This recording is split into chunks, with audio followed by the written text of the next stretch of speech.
নাজানো কি হৈছে। এটা ফোন কলৰ জৰিয়তে ৰাতুল কেনেদৰে বিপদত পৰে আহকচোন চাওঁ। নাম ৰাতুল। ৰাতুলৰ জীৱনটো একেবাৰে সাধাৰণ নহয়।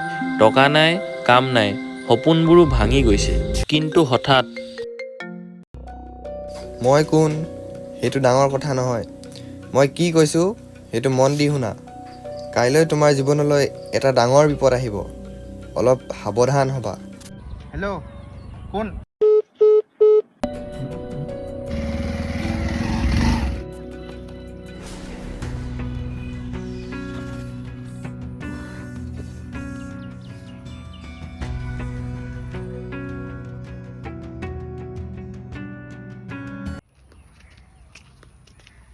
ঐ ভাই, বেছিকৈ দুখ পালি নি? অলপ সাৱধানে চলিবি। হেই নাই নাই।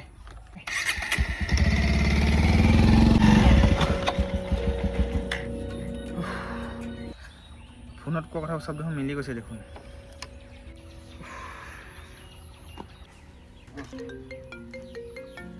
অঁ আকৌ দেখোন আনৰ নাম্বাৰে ফোন আহিছে দেখোন।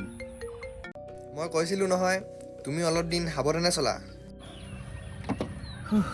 কোন সেই অচিনাকি মানুহজন? মোক বচাব বিচাৰিছে, ফচাব বিচাৰিছে। অভি, সি মোক সাৱধান হবি বুলি কেলে ক'লে? অভি নহয়তো।